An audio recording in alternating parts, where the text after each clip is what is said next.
welcome to another episode of Tea and Tassel. You don't know. I don't know why I said it that way. But anyway. It's good to be back, guys. Forgive me, please. I might have had a hell of a weekend. My throat is hurting so bad. What'd you do? What didn't she do? What didn't I do? What didn't she do? I might have ate a bit too hard. You know what? The Summertime is made for partying and enjoying and just living your best life. Yeah, no, it is. It is. Honestly. I went to Somerset House. A friend of mine, you've met her. Mm. Her brother had American Express free tickets to see Flo. Okay. Oh. Yeah. Okay, nice. So I got to go into my VIP, do what these influencers do. I got free ice cream. I love that. Enter from the back, all of that stuff. And yeah, it was good. I was scared because of the rain, but we ended up fine. And it's so funny because I had 2 plates of like jollof literally an hour before. So I'm glad prime that the and ready. show brought you to life, because after two plates of jollof, I would have know. slept. I was also slightly drunk because you could buy alcohol and stuff. Oh, lit.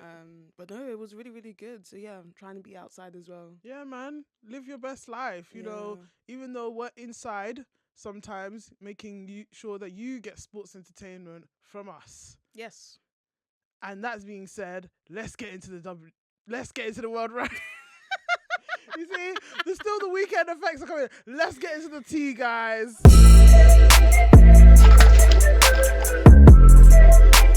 Oh my gosh. So what do we have up? We are absolutely still buzzing from Evolution. Like, I know that happened quite a while ago, but man, was Evolution a show.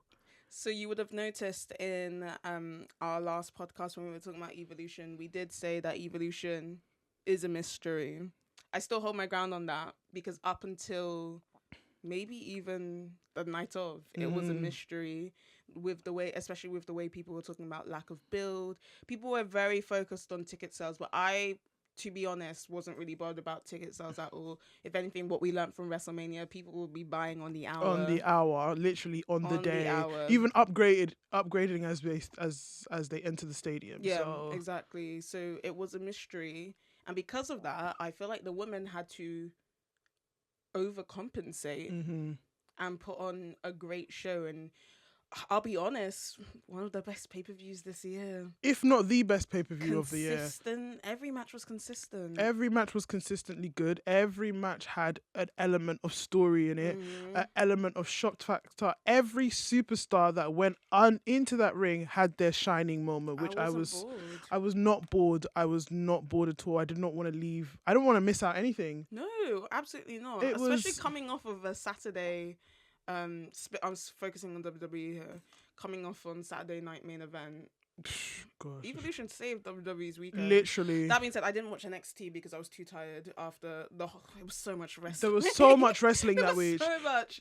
So didn't watch NXT, but Evolution, I would say, came out on top. Based on what I'm seeing, Evolution came out on top. Evolution by far. Yeah. Honestly, literally one of the best PLE that they've had so far. Literally saved WWE's Ross.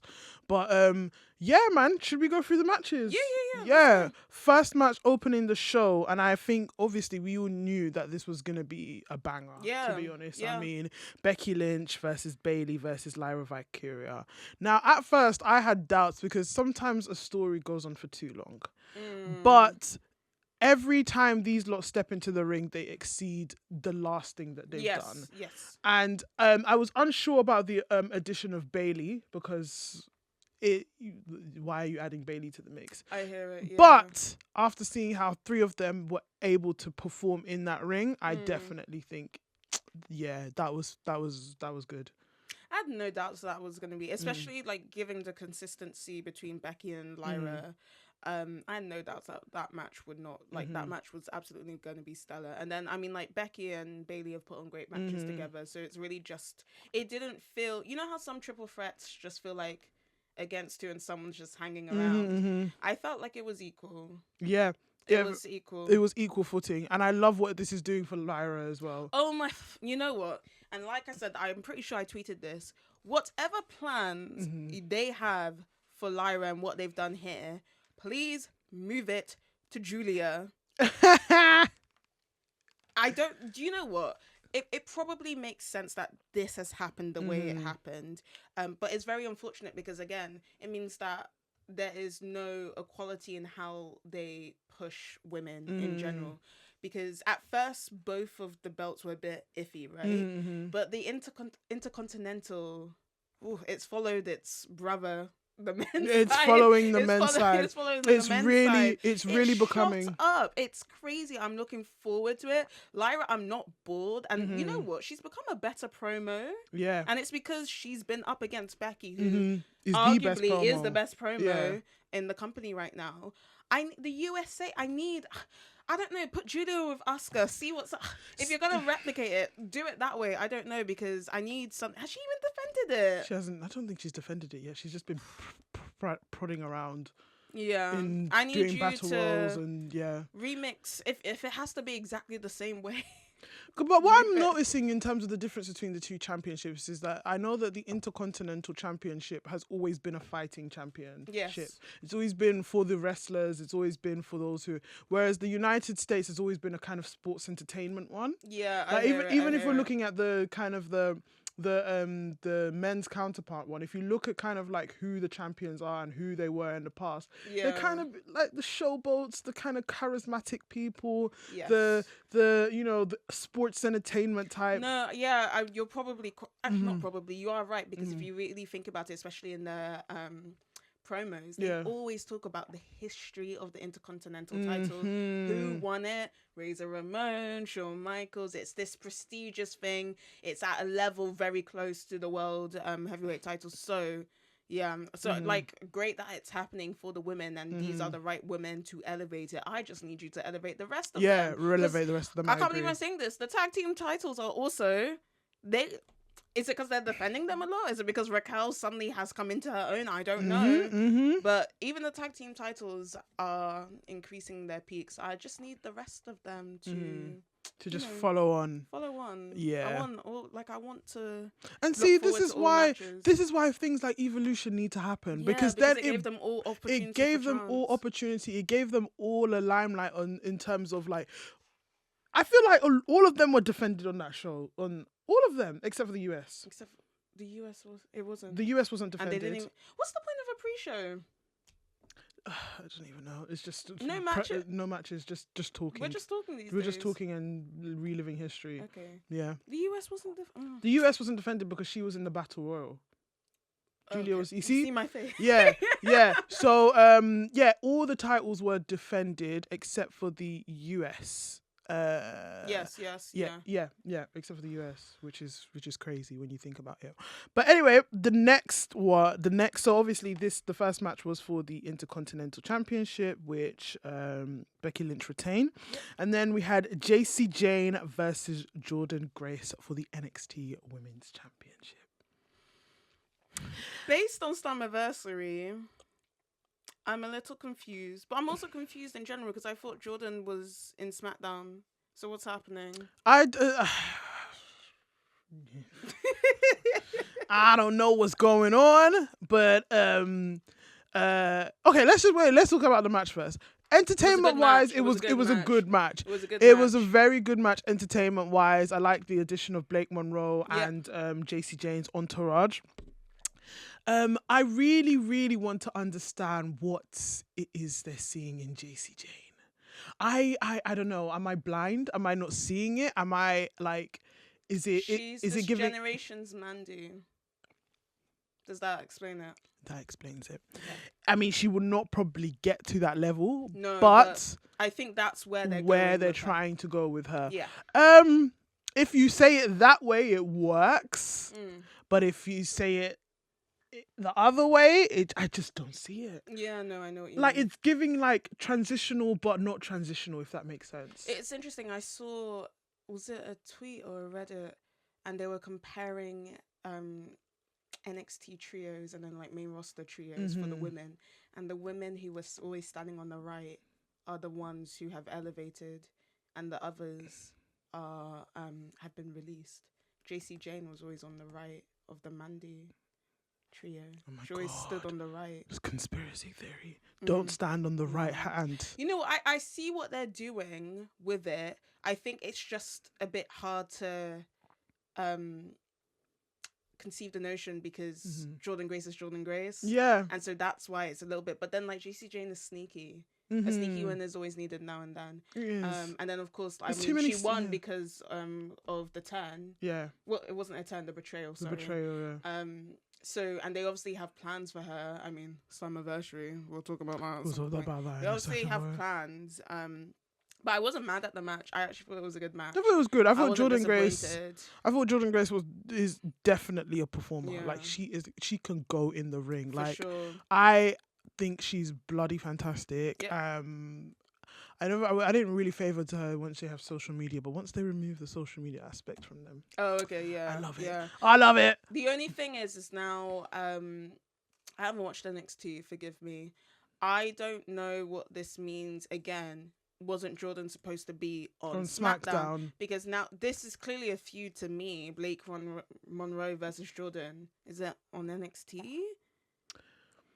What's happening there? And why? Didn't we move her up to SmackDown? I'm so confused. I don't know. Maybe they needed to find something for Blake Monroe to, because it's too early for her to get into the kind of the NXT scene. And then obviously with Jordan Grace, who's transitioning from between NXT and SmackDown, she can afford to sort of lose certain things. Okay. Because again, she'll be elevated. But then also, do you not think that maybe it's creating something? They're sort of kind of building something for her to kind of create towards Julia. Do you think? Probably. Because if Jordan Grace goes onto the main roster, what is there for her? Like, everybody else is busy doing their little thing. I hope Julia they needs don't something. Mess that up because... And they've got history. And you know, like, they like to do historical, we had our time in NXT and now I've come back to this. I don't know. Maybe Julia might do open challenge for the United States champion. And then who knows? Jordan Grace comes in, gets her opportunity. And it could be, wins it. Could be a lot of things. And then starts the feud there. And exactly. Okay, yeah. Could be if they execute it correctly. Make it like Christian and Randy Orton. Exactly. That's exactly that. Okay.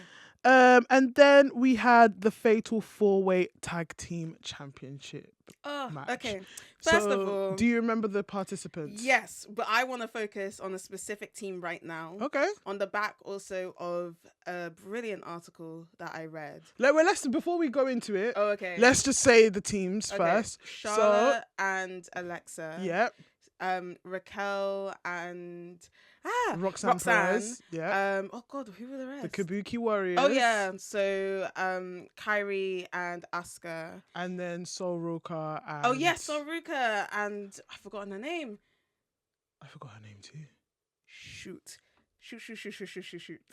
God, this is professionalism at its finest, guys. Intermission. I know her name. Soruka and Zarya. Oh yes, Zarya. Okay. Yeah. Okay. Kabuki Warriors. Asuka just came back. I want more for her. I want more for both of them. That's my opinion on that one. Soruka, I love her. Like, I love her. Boom. North American champion. She's another one that didn't get to defend North American Championship. I almost don't expect the NXT to be fully, but unless this is the main title, then I don't really expect. But NXT. Actually, her matches defending the North America have been great, so it would have been great regardless. Who was the Raquel and Roxanne. Raquel looked amazing. But Raquel looked amazing but towards the end. I think there was a weak finish. But I'm gonna let that slide. I'm gonna let that slide. I think she's finally coming into her own. Yep. She had openly said that she had taken Kevin Hart. Kevin Hart. Kevin What's Hart. going on today? Kevin Hart is now part of the WWE. Kevin Nash, big sexy. I'm so sorry. I'm so sorry. My God. Chet Lemon, I'm so sorry. Kevin Nash, obviously famously known as Diesel, massive guy in the wrestling scene, physically massive, had said that Raquel needed to work a lot bigger than what she was, and he was right. And she took it to heart. She didn't, what's the word where, like, you know, she wasn't defensive, I would say. She took it to heart, and I think she's been executing it very, very well. But these are the kind of things that you should be able to take from legends, because again, Kevin Nash is a big imposing character and a big imposing man in itself. He had to be able to he probably got the same advice from somebody, and then had to look how he had a successful career. Even in the X division, guys. Exactly. Even like, in the X division. So sometimes it's like, it's really good. Like, I understand, like, sometimes the legends have their ways of speaking and they have their ways of the business. Yeah. But sometimes, like Kevin Nash, for me, I don't think he's sort of a problematic guy. Well, I don't know what I mean, unless there's something I missed. Usually not. He may have had some weird thoughts about women in the past. Yeah. But compared when you look at all the legends, he's usually actually the most sane. Yeah, he's the most sane, and he's really chill at the moment, you know. And just take it. I mean, like, you've got the Undertaker talking a lot. A bit too much. Like I said, once he got his Hall of Fame, he didn't know how, like, once they gave him the room to speak, he never shut up. And it's so sad. And obviously, taking advice from somebody, again, who has probably the same qualities that you have, go ahead, man. Especially when it's coming from a good place, so... Yeah, no, so it was good. And then, I feel like, consecutively... Probably for the last 4 or 5 episodes, I have said whatever is happening between Alexa and Charlotte, continue, inject it into my veins. I am so into it. Like, I'm super into it. I've got a new, I don't want to say I'm becoming a stan, but off the back of Love Island USA, that one scene where Zarya is going to spear Alexa and Charlotte grabs Alexa and says, "I got you." Oh, don't. I'm so single. I was looking at that and I actually rewatched it again. I was just like, what? I love their dynamic so much. And on top of that, I am so happy for Charlotte Flair. So happy. This is why, again, things like Evolution need to happen. Well, I'll talk about it later, but it was the right crowd, and it was the crowd who want to see women's wrestling. It was a crowd who loves wrestling, and they're not just there for fun. And that meant they loved everyone. And I was so you could see Charlotte was like trying to not break. Yeah, she went on an interview, or was it a podcast, and she said that she was trying her hardest when she heard that we want Charlotte. She said she was holding herself together on the apron and trying not to cry. Because this is kind of the first time she's got that reaction. I mean, especially with how WrestleMania went. And you know what I've been enjoying in terms of, like, you were going to touch on the article, but prior to the article, sort of these interviews and these kind of like podcast that Charlotte has been going on, that kind of like I'm quoting this again from WrestleManiac, who said this on Wrestlings. It humanizes her. Yes, like, it really does humanize her. It really creates this kind of like down to earth persona of her, somebody who loves the business, somebody who loves wrestling. But I think because what happened was that her family, I've always maintained that it's sort of like Michael Jackson and Janet Jackson.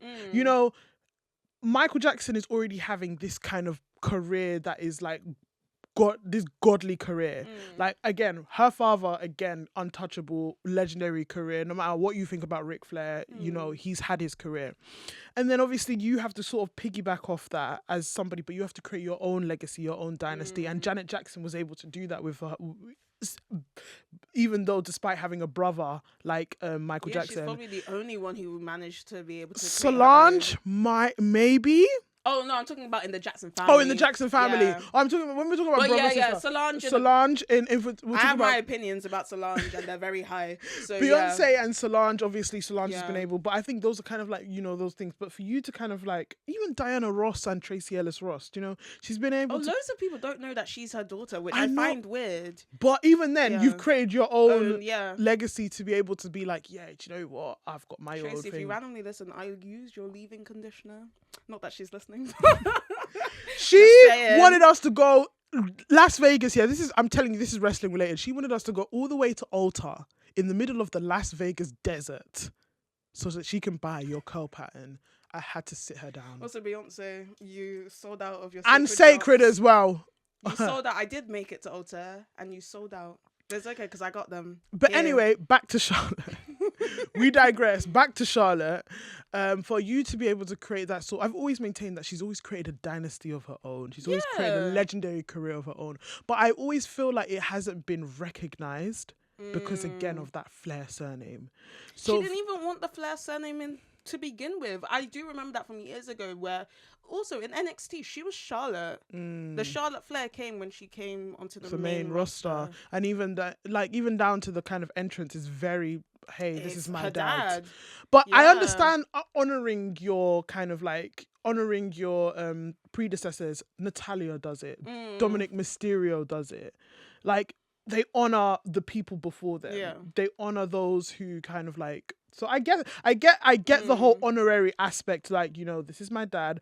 I've been able to add my own flair to it. Ooh. I've been able to add my own flair to it. But no, I really, really do like how, you know, people are beginning to recognize her for who she really is and who she like has become. And like I don't ever think she's ever been that self-absorbed person. No. I don't think she's ever been that kind of self-serving person ever. The running joke is that Becky Lynch is. Oh, right now, yeah. And then Becky Hogan, and then her coming out on Monday Night Raw with the yellow and red colours. I love a troll when they're not trolling me, but I love a troll. I love a troll. I love a good troll, someone who can execute it well. Yeah. Maybe early in, because I remember in Charlotte's book, and then obviously the disputes between Charlotte and Becky, maybe early on there was like a self-serving, but over time she's been able to really just come into her own. And as she says in the article, there's a person behind Charlotte, and it's Ashley, and Charlotte and Ashley aren't the same, but people were conflating them, and then with all like the personalization of storylines. I've never, ever, ever, ever in my life been a fan of them stories. Never. Never. I always think that they're the most disgusting promotional tactics that you can ever do. I remember I like to go down WWE. I like to go down wrestling rabbit holes, and I think the earliest kind of like disgusting promotional tactic that they did in terms of personalization involved Von Erichs. Remember when one of the brothers had a head injury, and they tried to bring that into storyline, and I just thought that was just absolutely disgusting.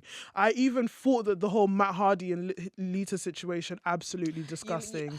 I did not enjoy it. I as much as people. As a kid, it was very hard to watch even then, and I still didn't understand the gravity of the situation as a kid, and as an adult, and really who got the end stick of it, the woman.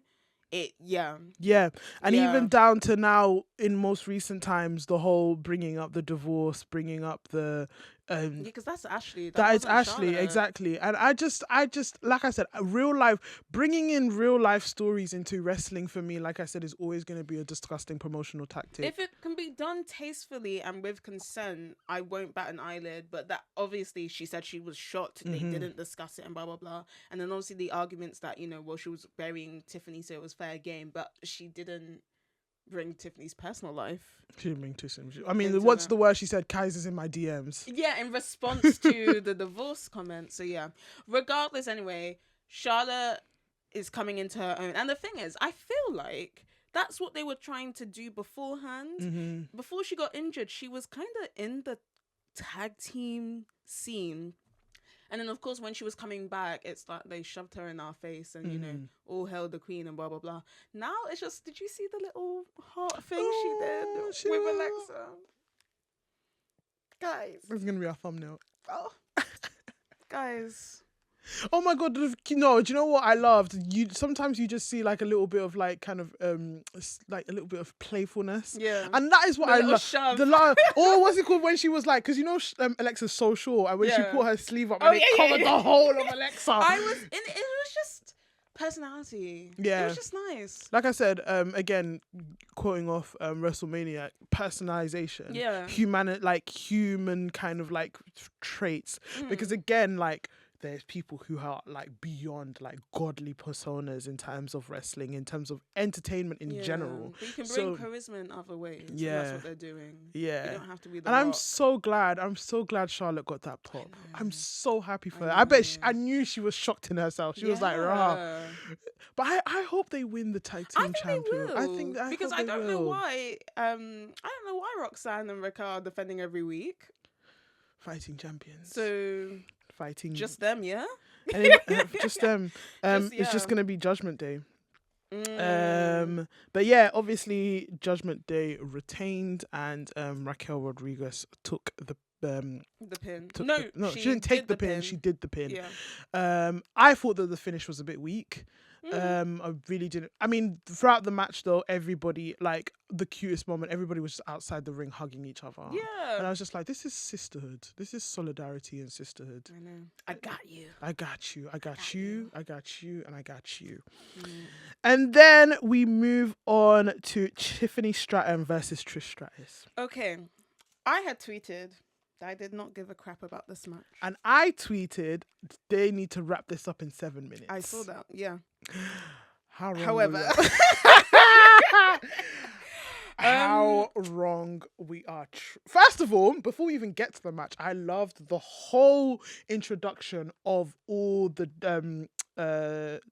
Divas legends, the women's legends. The one that, funnily, we were talking about Charlotte and how, she was shocked that, people cheer for her.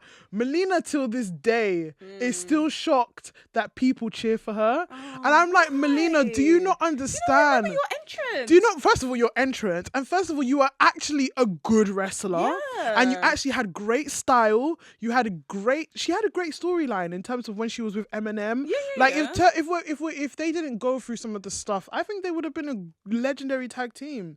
Because, again, some of the backstage politics sometimes get into, like, the way of things. And it is heartbreaking in the way. Didn't they take Melina to Wrestle Court? Yeah. Jesus. Because... the fact that they even have that anyway. I'm not going to lie, though. Do you know what? I'm not going to lie. I'm kind of like... I love the juicy Wrestle Court story. I can't lie. But it's like the power imbalance and the play. Yeah, it does. With, like, with Undertaker nice, being the judge. Exactly. It's nice to be like, oh yeah, the gossip, and when you actually realise the bullying tactics that came through. I'm sorry. Like, I love the juicy Wrestle Court story. Like, maybe we one day will go into some of the stupidest Wrestle Court. Like, go into the stupidest Wrestle Court stories ever, and like actually we could rock and sock them.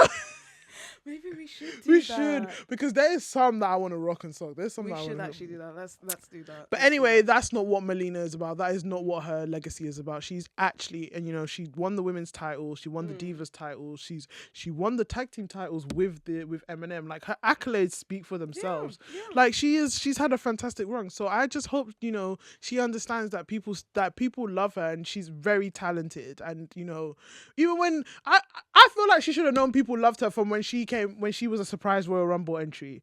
Like, how she got a massive pop. She did get eliminated quite soon by Sasha / Mercedes, but she got a pop. But yeah, anyway, Tiffany Stratton versus Trish Stratus. We said we were not. Great. Trish can still go. Trish Stratus can still bloody go. My thing is, at one point I was like, is Trish the only legend? That's where I was coming from. I agree. A little bit. Is Trish the only legend out there who wants to have matches? Because Lita had one. She had that match against Becky. Right? Yeah. Why is it like consistently Trish? There must be other ones. And also, I was just thinking, where's the story going with this? Why? And this comes off the back of the fact that there was no build at Evolution. It was just, let's just put this match here and stuff. But actually, it made sense. It made sense. I mean, they did work together in the past. They did have a bit of a tag team going on. Yeah. I do understand in terms of blonde bombshellism. You know, sometimes the older generation does get a bit jealous of the younger generation, and you know. I mean, I would if your name is Tiffany Stratton and my name was Trish Stratus. Exactly. So there is a bit of similarity in between them, but except you know, Trish Stratus was.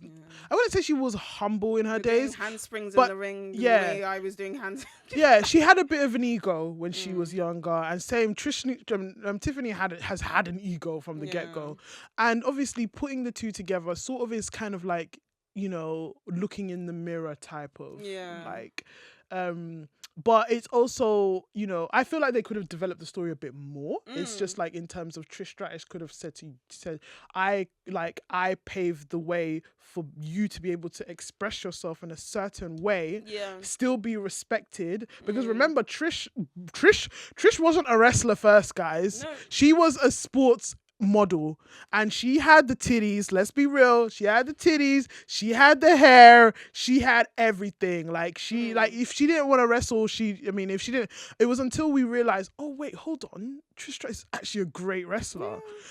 But Tiffany Stratton didn't have to do any of that. She just she's a gymnast, she was an athlete from the get-go, gymnast, went in, walked through the door, and is champion. Whereas again, Trish had to go through hurdles and cartwheels and bridges and a bit of dog barking. And a bit of dog barking before she got to where she got.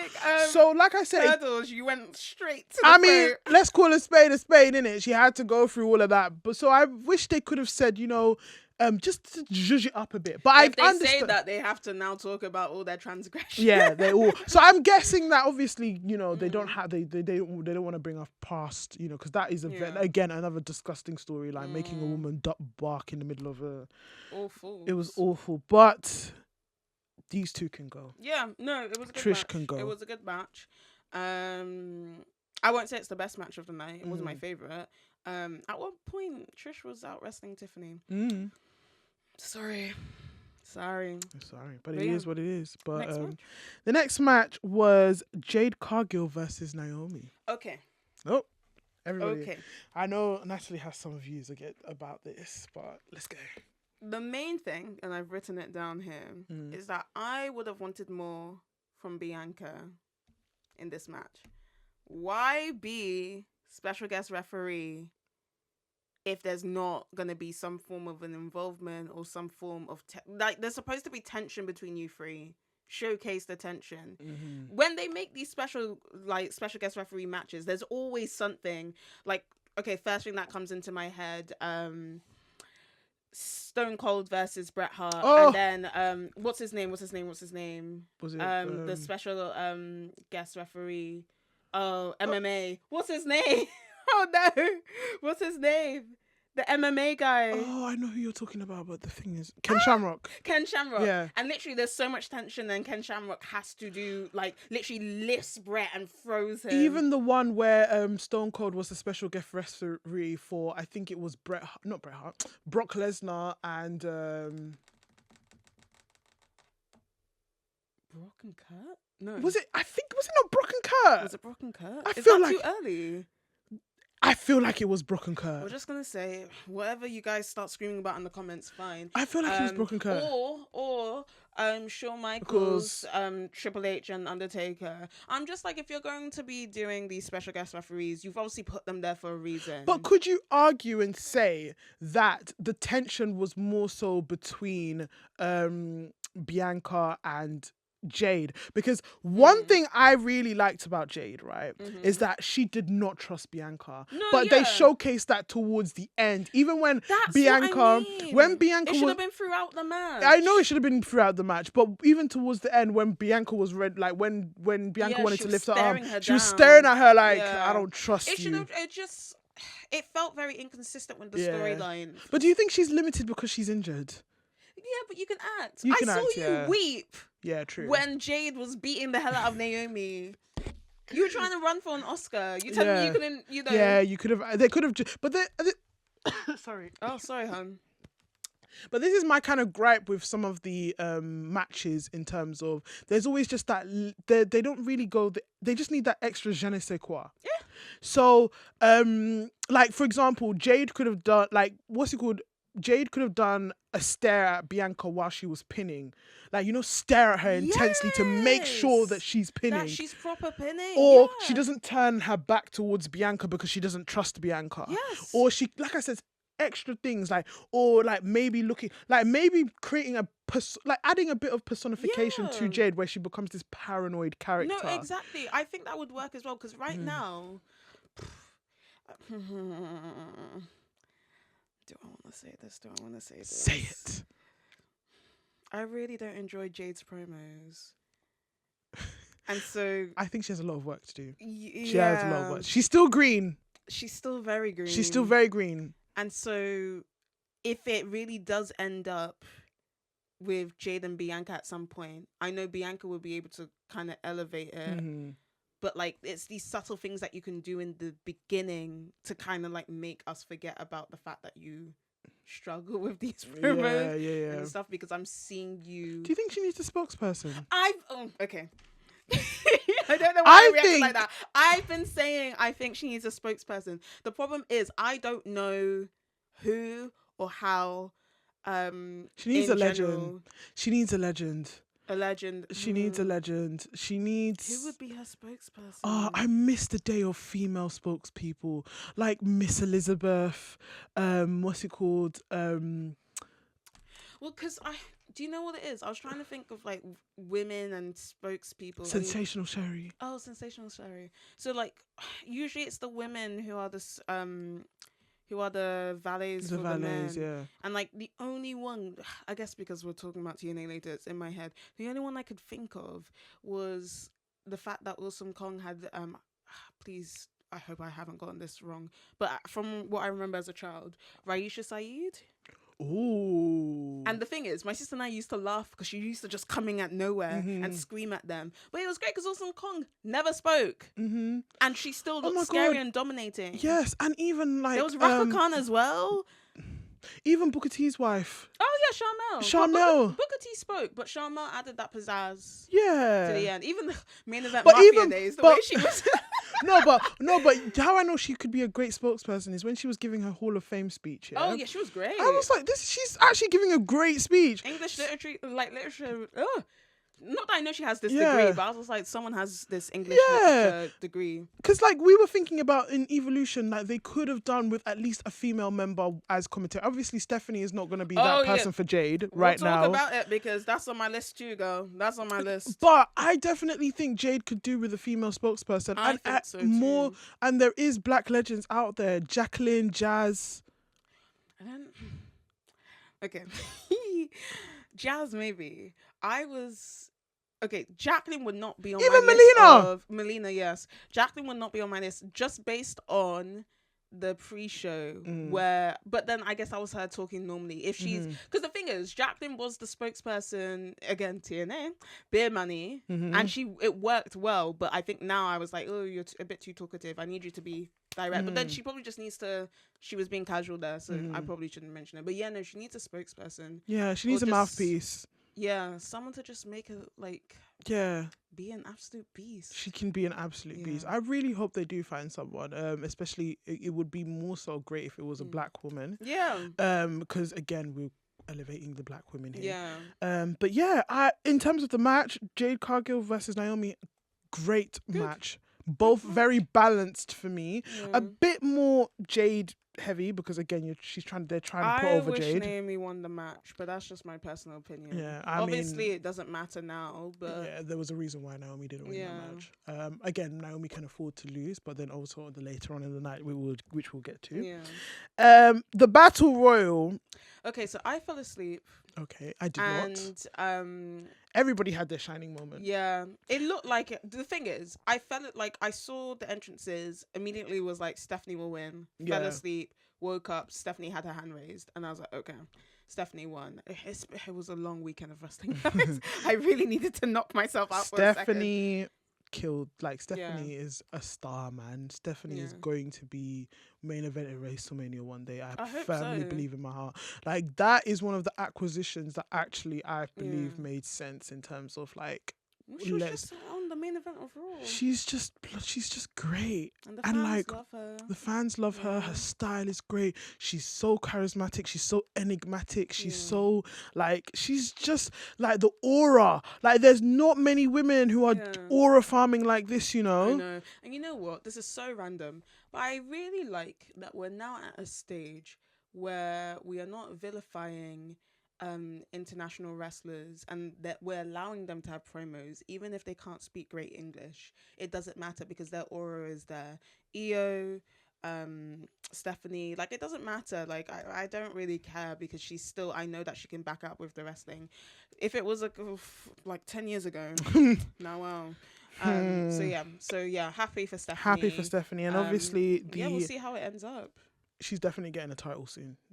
Well, I mean, I really want Naomi to last, but anyway, we'll see. It could be SmackDown, but she's Raw. I don't know, man. Let's see how it goes. We'll see how it goes. And then finally, the main event, Io versus Rhea, which we will get into the Rock and Sock review. Yes.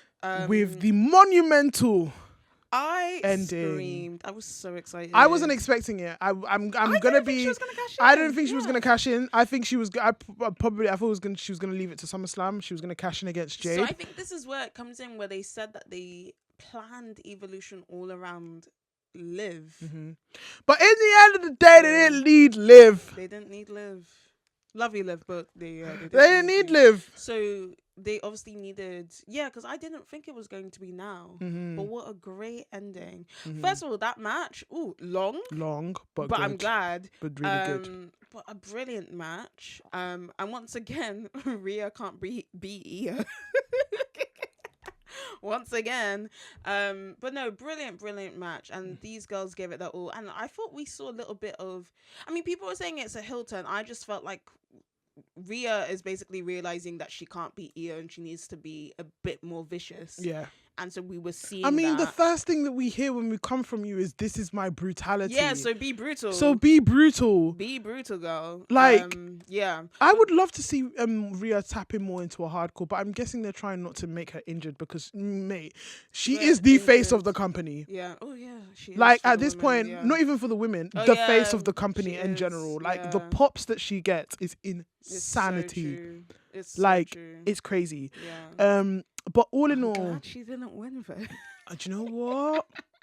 And I'm so happy for Naomi. I am such a Rhea fan. I know you are. I wanted Rhea to win. I know you did. I wanted Rhea to win, but I know you did. This pushes the feud to SummerSlam. Yeah, because now it's a triple threat. Oh, but I really don't want her to. Who's eating that pin?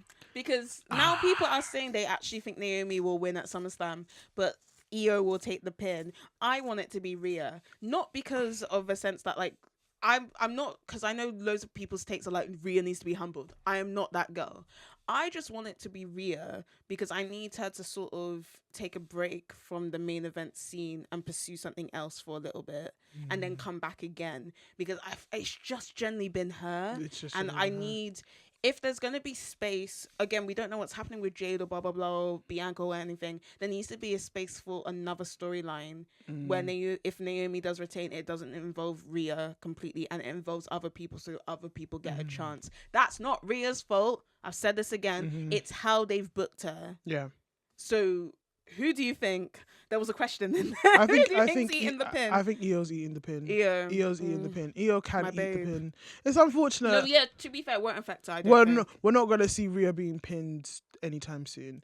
Honest. Let's be very honest with ourselves. We're not gonna be like, even though again, that kind of that argument of being humbled. I don't think she needs to be humbled. No, she doesn't need to be humbled. It's how they've booked her, and the thing is also, her championship reigns, to me, her best ones have been her NXT. Oh no, what did she beat Charlotte for?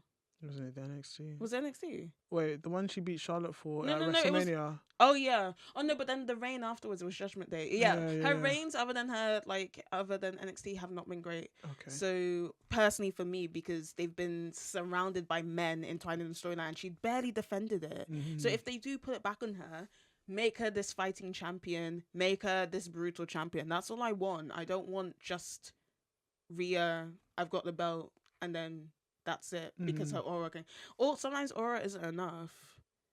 Unless you're Roman Reigns. Yeah, unless you're Roman. But then also Roman, he had what's it called? Roman Reigns had a strong storyline. Like the bloodline storyline was probably one of the strongest we'll ever see in our lifetime. Yeah. But no, I agree. I definitely think but for me, Perth is around the corner. So they gotta do that's another thing. They gotta do something. Yeah. Just quickly, because we spent quite a while speaking about Evolution, but it was just great. Just my last remaining thoughts. I think whilst it was a great pay-per-view, there were some things that could have easily been sorted in order to elevate it even more. Women on the commentary table. Yeah. We didn't need men. We didn't need Stephanie being a co-host. Either Stephanie is the host or she's not there, period. I know Beth is a free agent, but you could have asked her. The thing is, I don't know if they've asked her. I don't know. Tom Campbell messaged me. I don't know if they asked her or not. But regardless, to me, it showed that they didn't make an effort to ask other people. Yeah. And stuff.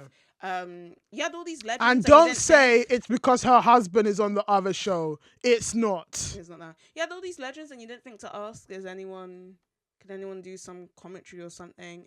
The press conference. I'll give Triple H a little bit of the benefit of the doubt here, because the media were asking about the men. That's so nonsensical. And he could have easily said, we're here to talk about a women's pay-per-view. But because he's done that before. Yeah, he's done that before. But right now he's burning because Evolution was better than what he had planned. So why are you asking about men? Was this not a women's pay-per-view? I'm confused. I don't know who Jelly Roll is, but why are we speaking about him? Why are we speaking about Jelly Roll? And stuff. And now I know who he is, but still. So that's my main thing. The Maybelline stuff, just really quickly, WWE is now in partnership with Maybelline. Really, really great.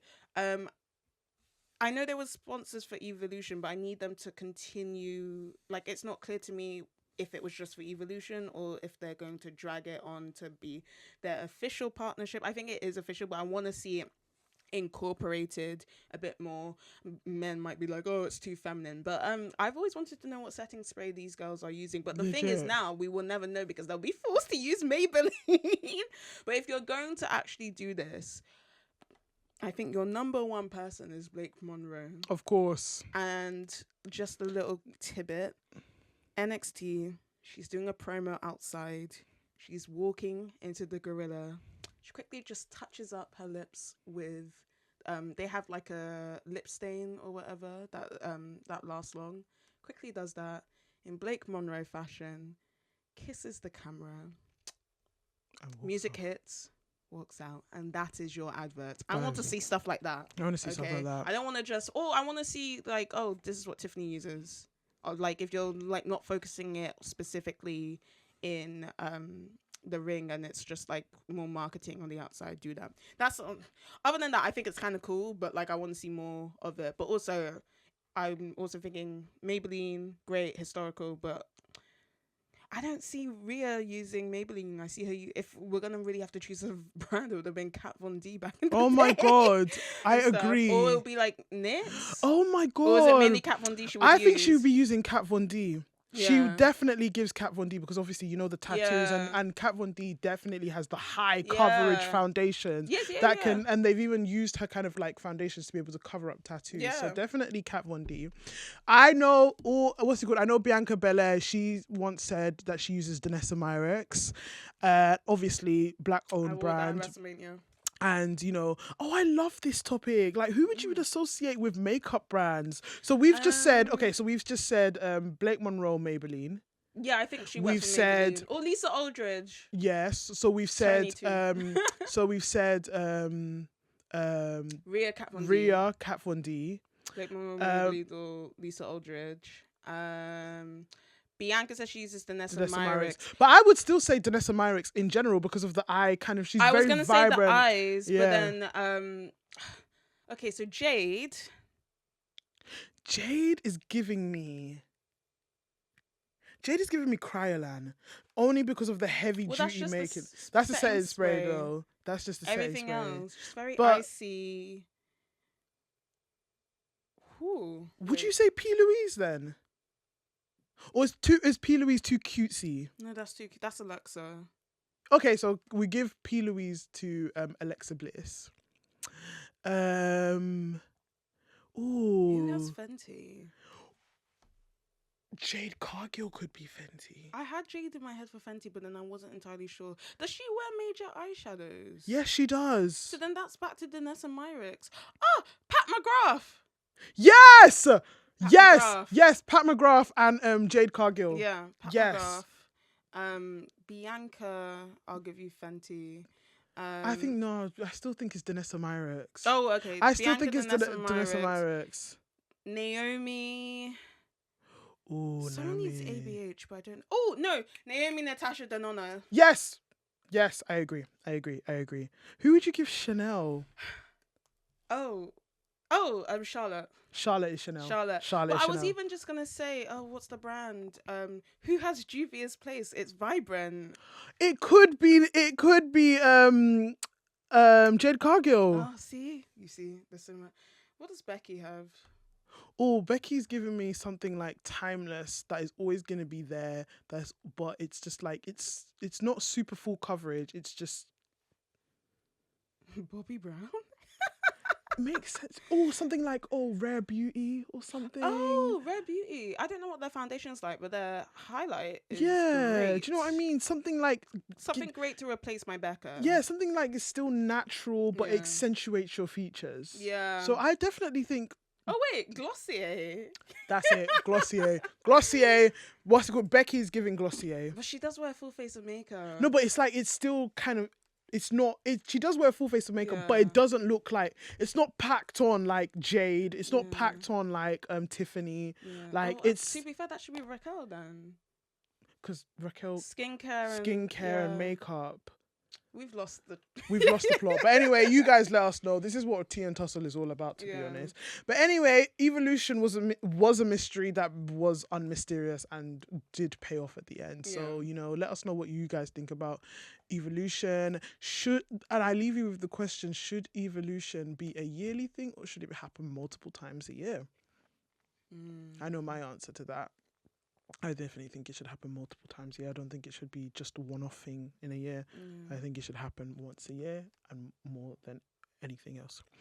But anyway, something more recent. We have our TNA correspondent in the building here.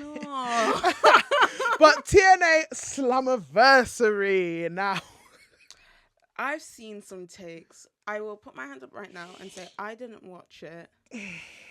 But I've seen some takes and I'm also questioning what is happening with this partnership between WWE and TNA. One thing I will correct people, Jobbers USA!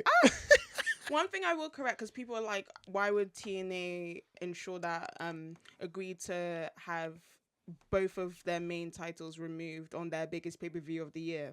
If you were a TNA fan, I would have thought at least one would have been retained, but the fact that you have lost now both, you've lost two. But if you're a TNA fan, you will know that Slammiversary is not their WrestleMania.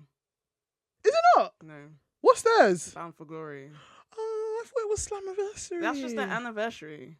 Okay, I'm not familiar. Remember, with WrestleMania TNA, is not the anniversary of WWF or WWE. Vince wanted one massive pay-per-view. Yeah. Slammiversary is their anniversary. What's WWE's anniversary? I don't know.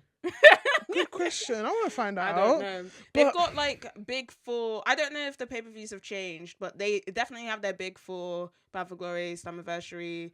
Wait, let me not say Lockdown in case I'm wrong. But yeah, they have like Slammiversary is big, but it's not the big. Growing up for me, Bound for Glory, we knew Bound for Glory was serious. So maybe, and Bound for Glory is usually like October. So maybe they have some plans. But it does remind me of a certain partnership with New Japan and Ring of Honor, where Ring of Honor basically dropped to New Japan. And people were still saying that, it doesn't matter because they had the massive Madison Square Garden show, so they got exposure. Exposure ain't enough. It's just it's giving breadcrumbs. That's what it's giving. It's giving because we took you to Madison Square, that's enough. No. No, that's So not. I'm a little concerned. I'm very concerned. That's where my big issues lie. Because with what's TNA getting out of what it? is it? What is it? I mean, I get that the exposure has kind of helped boost TNA's visibility a bit, but I'm not convinced that TKO or WWE actually care about about TNA's long term health. I think they're focused more on business than the brand. Why did it? Because isn't this happening? Oh, please correct me if I'm wrong. Isn't this happening with AEW and Ring of Honor? Ring of my a lot of people will say this is a hot take. My theory with Ring of Honor is because a lot of people were telling Tony Khan to buy Ring of Honor that he just got, when you get shiny new toy syndrome. He thought, you know what, let me people pleasing. Okay. Let me buy Ring of Honor and let me just appease the fans and and yeah, whatever happened, like they're still trying to secure a TV deal for Ring of Honor, and that doesn't seem to be happening. But no, it's not the case. Right, the way to make this right is that TNA at one point has to be able to. A TNA wrestler needs to be able to win on WWE TV and win the belt back. And I don't think that's gonna happen. I do not think that's gonna happen. Give it back to Joe Hendry. No, I don't think that's gonna. I think over Triple H's and Shawn Michaels. Well, no, maybe Shawn Michaels is more open to it, but over Triple H's dead body. Where like what are they paying them? You can't have it where it's like 100% WWE. What is the point? This is the alliance all over again. Because I like, first of all, JC Jane. The thought of JC Jane being a double champion to me makes me hurl. It makes me hurl. What is the obsession with the double champion? NXT I don't know. Double champions. She like Masha Slamovich. That was a slap in the face for me. No, that was an absolute slap in the face. Like, it's just like to the entire knockouts division. Like, it just like. Oh, and the history of the knockouts, who at one point, for a good while, were out wrestling the divas, and they were so much more. Yeah. Mm-hmm. And coming off the fact that Naomi was once a knockouts champion as well. And it's just for me, it just didn't. I just hope that it's leading to something. I hope so, because Santana deserves better as well. Because he shouldn't be losing to Trick Williams. Oh yeah, he should not. And did you see Trick Williams' entrance?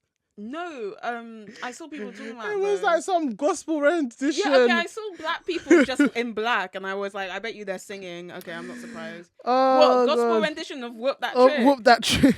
Whoop That Trick. I can't say. Also, so I'm just gonna pick out some memorable moments. So obviously we had the JC Jane winning the Knockouts champion. We had Trick Williams winning the winning the championship, TNA championship. Are we in 2025, guys? Are we asking for a Dudleys versus Hardy? For nostalgia.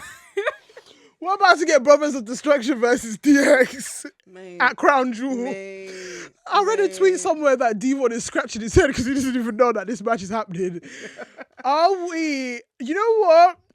Based on Jeff Hardy's performance on that night, he can still go. I don't know about Matt, but Jeff Hardy can still go. Jeff Hardy will be carrying that match to the extent that he can carry it to. But I don't know. You know what? If it's nostalgia you want, you know what? Nostalgia is what you guys are getting. I think usually the best way to combat these matches is to have like street fights or something where you don't have to focus on the wrestling and you focus on hitting people. Literally, you just focus on hitting people because you know what? I hear it. Are you looking forward to a Hardys versus Dudley Boys in 2025, 2016? I'll watch it. I'm watching it. I watched Gunther versus Goldberg. I promise you guys, when that match happens, we are gonna rock and sock it. If I have to rock that match, there's gonna be a stipulation. We need to create a stipulation. Maybe we're judging them. Maybe they're training for it. Moving on swiftly. And then obviously the finale, the great moment that everybody was waiting for. I can see Natasha beaming. Natasha? Not Natasha. Natasha and Natalie beaming. Well, what are you talking about, AJ? Yes. Yeah, okay, so I didn't watch it. AJ Styles has made his return, and he made his return off. Congratulations to Leon Slater winning the X Division champion. I'm super proud of him. Well done. But I'm glad he stepped foot on TNA soil. But Natasha is beaming for Leon Slater. Shout out to the Wrestling Rhapsody. So go check out her stuff. And then Natalie here is beaming because her goat has made it back home. Yeah, but it's not the same, is it? It's not the same, is it? Actually, speaking of not the same, I have a thing for you. Oh. I have a this or that quiz for you.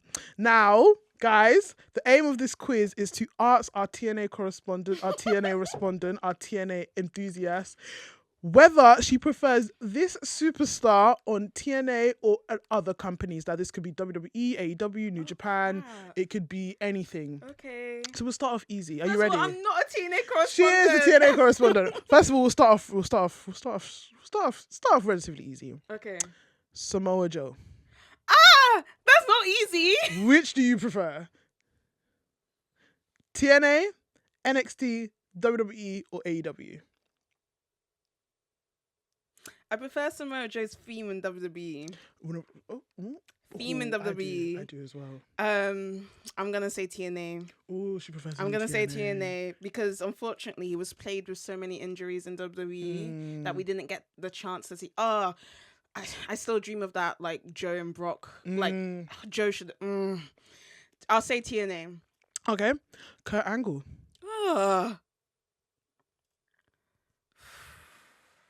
I know my answer for this boy. Oh my god.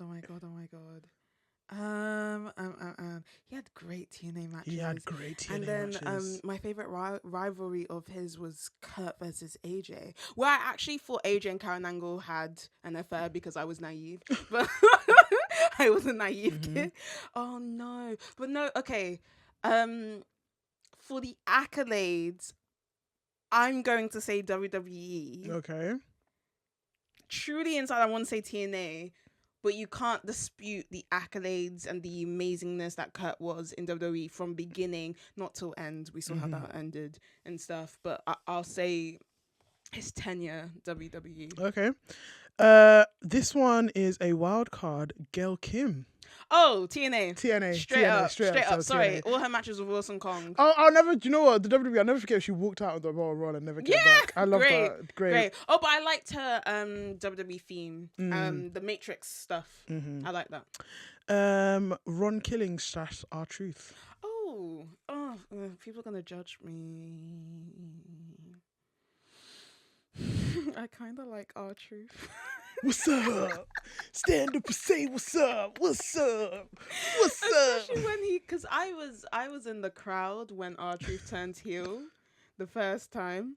Yeah. Oh, but Ron Killings in TNA was someone you don't mess with. Okay, for nostalgia reason, I'm gonna say R-Truth WWE, but it means nothing. Okay. Speaking of, I ain't the lady to mess with.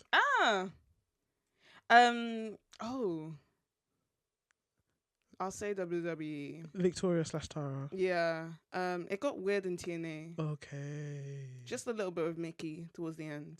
Speaking of which, Mickie James. Oh,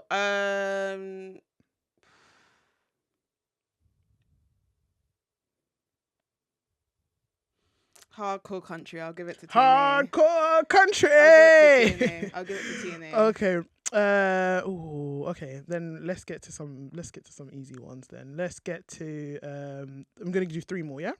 Jeff Hardy. It has to be the WWE run. Come on. It's WWE. It has to be However, WWE. I loved his weird music in TNA. One more shot, and then the whole weird, like, his face paint got weirder and weirder, and then like another me is yeah. TNA was weird, but yeah, it has to be WWE. What do you mean? I like almost cried when I thought he died.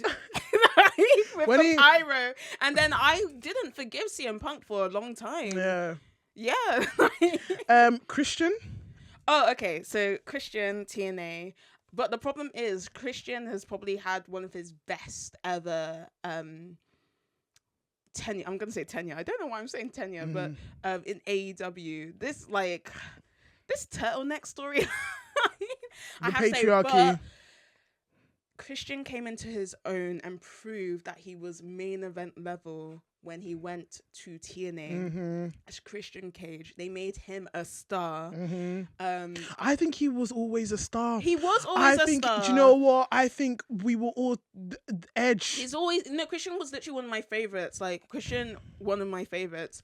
And I'm sorry, when you're gonna walk out to a new version of My Last Breath, Evanescence, I'm forever going to and then TNA had these really cool sort of like entrance, you know how like in WWE with your Titantron you have they were one in the PG era, they were all in some motherfucking castle and stuff. So in TNA they were in the rain. Christian, let me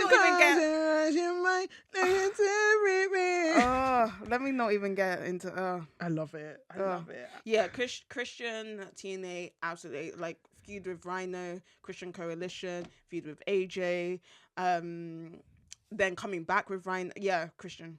I was even going to mention Rhino in one of these points, but give me a quick one for Rhino. TNA, cool. And last but not least, I know. Here we go. They don't want none. And I am wearing this shirt, Bullet Club, to represent one of the leaders of the Bullet Club, AJ Styles, the phenomenal one. This is rude. Does she prefer AJ Styles in TNA, New Japan, WWE, and that's it? That's the only 3 shows I know he's been on. Was he in Ring of Honor? Ring of Honor. And Ring of Honor as well. He was in Ring of Honor. Which does Natalie prefer? I know my answer already. Oh my god. Oh, but TNA had some great feud with Abyss, feud with Kurt Angle, feud with Sting, feud with Christopher Daniels, feud with Samoa Joe. I don't count the Aces of 8 stuff, and Rogue AJ is always a weird one for me. New Japan is when he started to develop his style in Bullet Club, and I did enjoy it. But WWE came into another level. Oh. You gotta pick one. Okay, nostalgia reasons, but also just he had some of his best wrestling matches in TNA. Yeah, Get Ready to Fly. Even when he was in Fortune, he was supposed to be a heel. Was I not pining for him? AJ, the Spiral Tap X. He wasn't a great promo. He became a lot. New Japan. Because that's my answer. I prefer New Japan AJ. Because, again, Bullet Club, which, by the way, you can get this shirt from Blacksmith, who is a sponsor of TNA. So, guys, go and support. I don't know how to clock it. Oh, my God. Clock it. Clack that T. Which, by the way, funny story, actually. I had a friend that he saw me wear this shirt and he said, "Oh, I'm going to call you a Mark from now on." Just because I was wearing Bullet Club. He's like, if I saw you in person, I would have called you a Mark. But anyway, guys, get this shirt. It's really cool. It's really great quality. But anyway, I would have... TNA AJ great, New Japan AJ great. Yeah. To be honest, all renditions. They're all different AJs.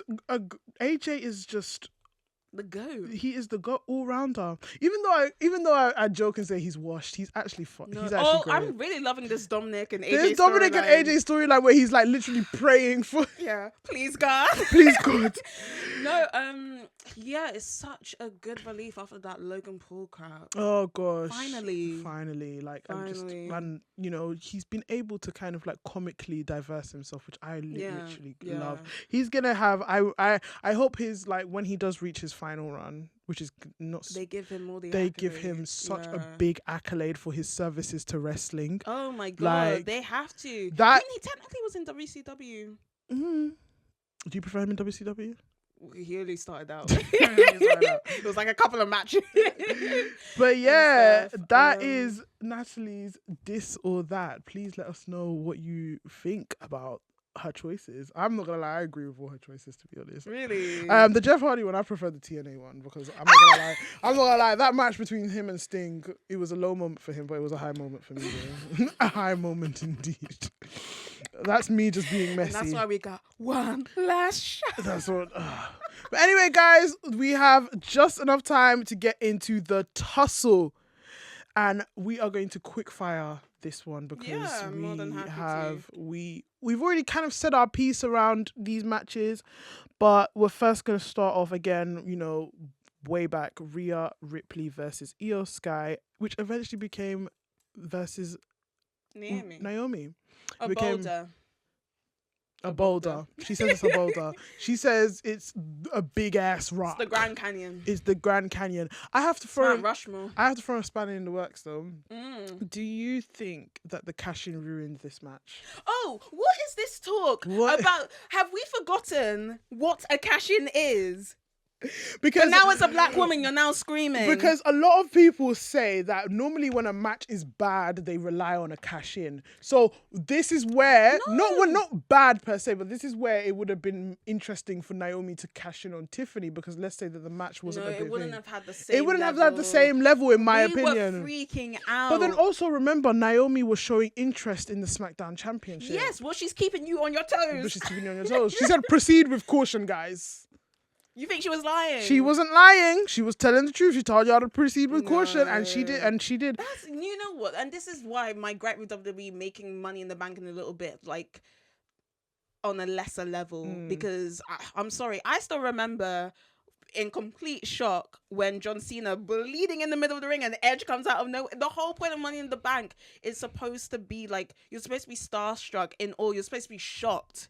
Like I hate it when they plan. Remember, was it Biggie who announced that he was going to cash? John Cena had done that as well when against Randy Orton, and then Randy Orton beat his class. It's literally the whole point of Money in the Bank is that you don't see them coming. It's an opportunist move. Yeah, I'm sorry. Like I'm so like I the ultimate opportunist showed how to use Money in the Bank. We should be following in. Yeah, I'm sorry. I 100% agree. No. I agree. Like it did not ruin it. It didn't ruin. In fact, it was great. It was perfect. And it made the other two look strong.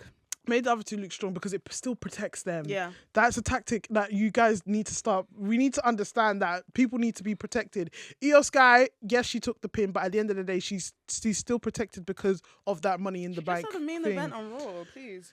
Rhea, obviously, protected to the gods of WWE, gods of heaven. But honestly, amazing match. These two have chemistry beyond belief. So we're obviously gonna start off with Io versus Rhea, because that's what the original match plan was.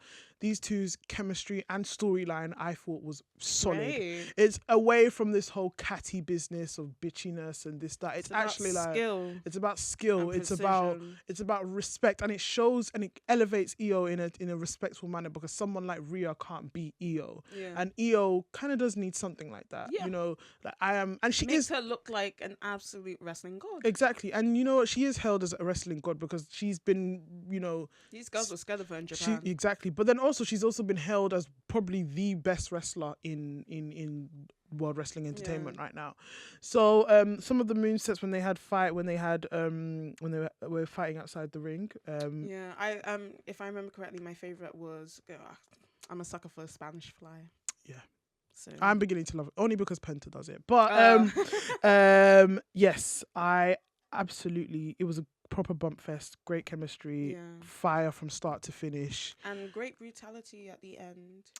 We were getting there, and then Naomi came and she gave more brutality. I'm sorry. Because I loved how they were shouting that now that this is, because it's a triple threat match, all disqualification is gone, and I was just like, yes, perfect. Yeah. I feel like Rhea could have tapped into that brutality a bit when she was getting there. Yeah. It was towards the end, but I hear it. I think it comes out of frustration. Yeah. And it could have been shown a little bit earlier, but actually the match had gone on for pretty long. So when she started to showcase that, it was probably at the right time, just before Naomi came, and thinking that she was gonna have her beat. But yeah, Mount Rushmore. Loved it. Explosion, like it was explosive. Sequences were great. High spots. Legitimately impressed with the work that these girls do, and as Natalie said, a boulder from me as well. Honestly. One of the great women's matches of the year. Yeah. One of the top matches. Moving on to another women's match. Mercedes Moné versus Toni Storm at AEW All In. Ooh. All In general, Was good. was good. You know, we had some highlights in terms of obviously Kenny Omega versus Okada. Oh yeah, that was brilliant. Brilliant. Hangman Versus versus John Moxley and him not unraveling him, Trying to freeing kill him freeing the AEW championship from the shackles. from the shackles of Moxley was great. Those were my highlights. Yeah. Mercedes Moné versus Toni Storm. Now, my opinion. Excellent build. Yes. Excellent build. Yes. Excellent build. How many times did I say that? 3 times. 3 times. Did it live up to that build? In my opinion, no. I don't think it built. Like, I think my argument is with Toni Storm. When does tacky get too much? Oh. It gets a bit too much for me. But I also understand the angle that she's going in. Okay. In the sense that this is just a game to Toni Storm. Yes. And she needs to dampen Mercedes' ego. Oh. Mercedes is going out there winning all these belts, thinking she's the best in the world. You can win all these belts, but I'm still top of you. Exactly. Yeah. So I understand. I've always had an issue with Toni Storm in the sense of sorry about that. I've always had an issue with Toni Storm in the sense of her balancing things. Like when she did the first Toni Storm persona, when she first started, there was an imbalance between her wrestling ability and her character. Right, okay. Now, obviously, she's found her wrestling ability and the character. Again, it just needs a bit more balance where it gets a bit, fighting, or does it get a bit too tacky? Okay, because she does have those elements of less, crudeness. And I understand it does come with the persona, but again, it's I have that gripe, but then also I see where she's going with it. Again, this doesn't mean anything to me.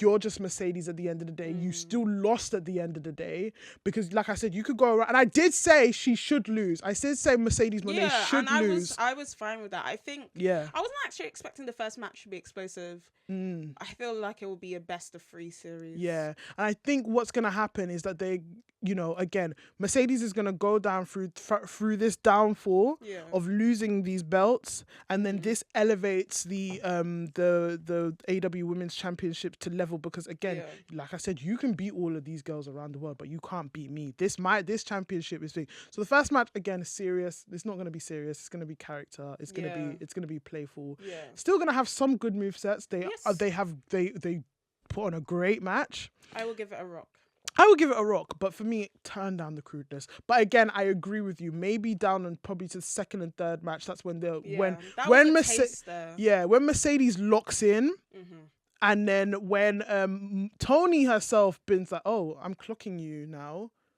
You might be onto something. I need to start getting serious." Because Toni Storm is a fantastic promo. Oh god, she carried those. Timeless. She carried those promos. I'll never forget her one against Mariah May at the time, when she was like just reading her for filth. Yeah. And then Mariah May went off to NXT.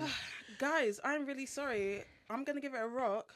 Mainly because I need to pee too. But anyway, guys, that was a great episode of Tea and Tussle, in my opinion. I really enjoyed that. Guys, let us know what you think. Like, comment, and subscribe to all our socials. Let us know if you agree with any of the stuff that you said. And, just keep on supporting. We thank you so much for sticking by us. We're on the road to 1,000 on our Twitter, so please give us a follow. We are on the road to 250 on our YouTube, so please give us a like, subscribe. Please comment. Let us know what you think about some of our opinions. And I've been your host, AJ Hold It Down, aka Glock Lesnar, aka AJ Saints. And I've been Natalie, who's gonna wet herself. Bye. Bye, guys.